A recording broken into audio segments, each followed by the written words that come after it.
I'm about to start crashing out, man. Like, I'm gonna begin ranting in a second, because Chizuru might be one of the most insufferable female characters I have ever seen in a manga. Like, just let me read these panels here, and then let me give context to why I'm saying this, okay? It's a play from a director that I've always wanted to act for. I received an urgent call yesterday, asking me to step in as a replacement for a pretty good role. Rehearsals starts this weekend, and I would like to have all my focus on it. I've decided that I won't have a boyfriend until I'm done with it. Now, without context, this seems like a perfectly sound thing to say. It's like, okay, yeah, she wants to focus on her career path and all that, but at the end of the day, this is Rent-A-Girlfriend, and if you have been following the story, or if you know some context of what's been happening the last 10 to 20 or so chapters, you will know what Chizuru is doing right here is so manipulative, so messed up, and what she's doing to Kazuya is way above and beyond what Mami has done to him. I've said this before, like 10 chapters ago, but just seeing what she's currently actively doing right now in the story, you would have to invent an entirely new rating system just to place her as one of the worst characters.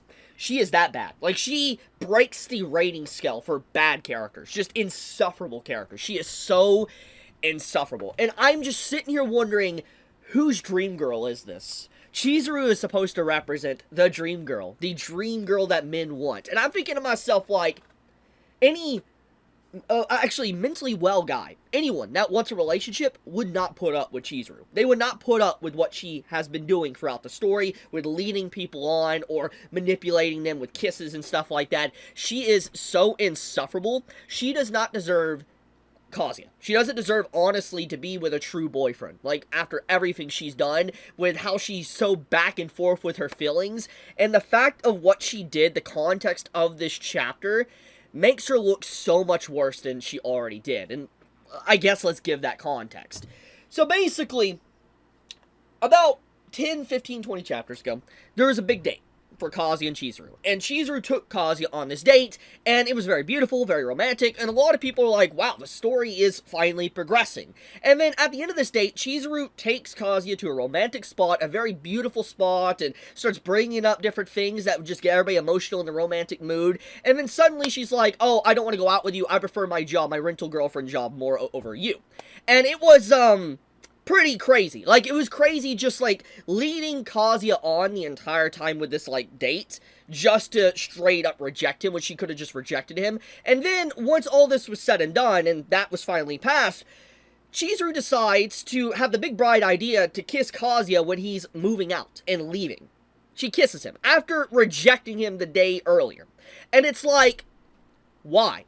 You just said you want to focus on your career and everything else, but you do this to Kazuya. And so you send him mixed signals, you manipulate him, and you're misleading him. You're leading him on, so to speak. That's exactly what the situation is. There's no other way to really interpret it.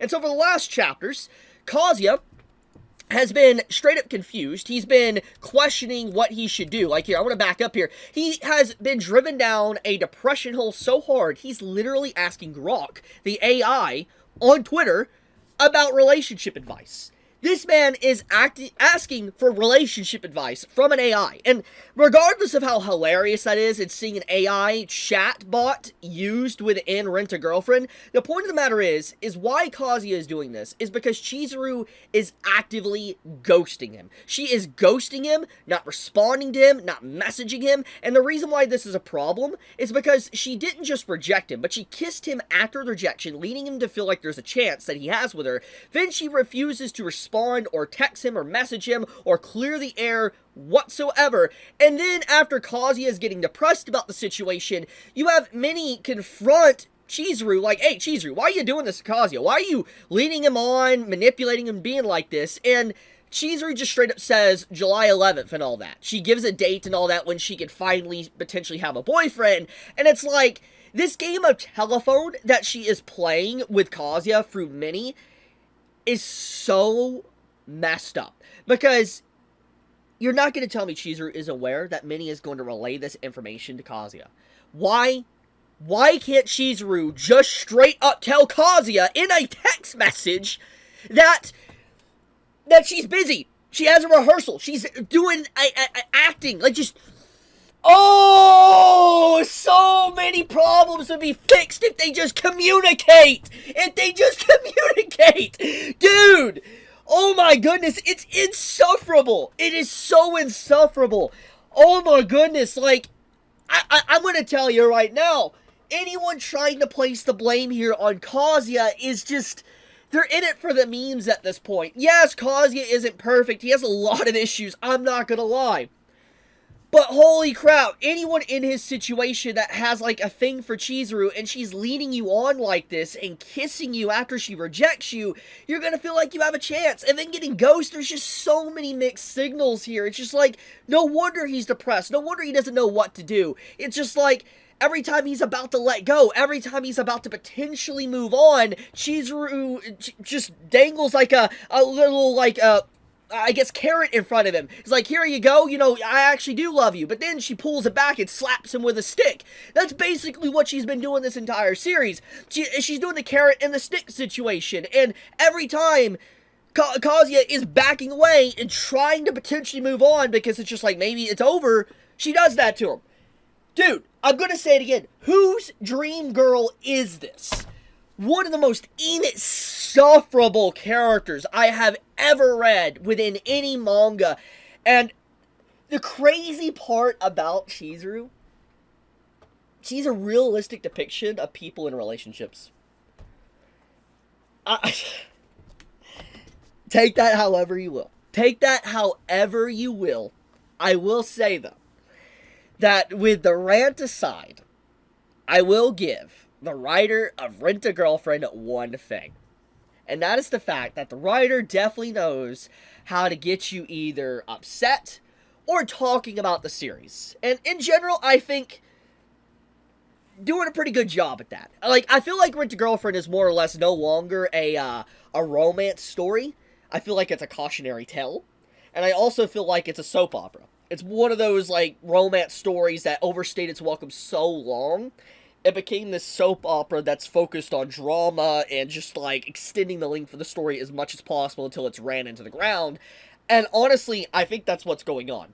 Like, the characters are regressing. There is just so much regression here. And there is another thing I do want to talk about that infuriates me more with this character.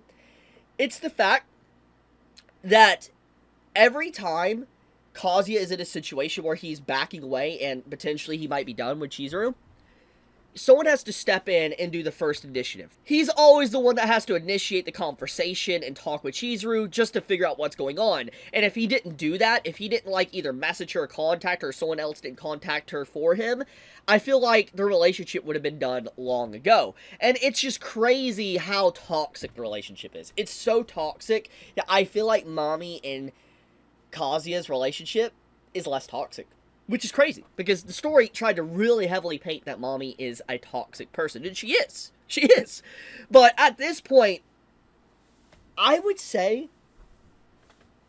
Chizuru is more toxic, 100%, because what really irks me about this whole situation here with this chapter is the fact that she knows Mini is going to contact Kazuya and tell him everything. And the fact she doesn't message him, and she allows Mini to do this game on telephone, is so disrespectful. That pisses me off. Oh, dude. What an insufferable series, man. What? Oh my goodness. I was catching up with this series, and I started getting pissed, man. I was just getting angry reading this, and I just shared it with all of you guys. But I'm gonna leave it at that. Tell me your thoughts in the comments below. Do you think I'm overreacting? You know, just be honest. But leave a comment. It helps with the algorithm. Chibi out.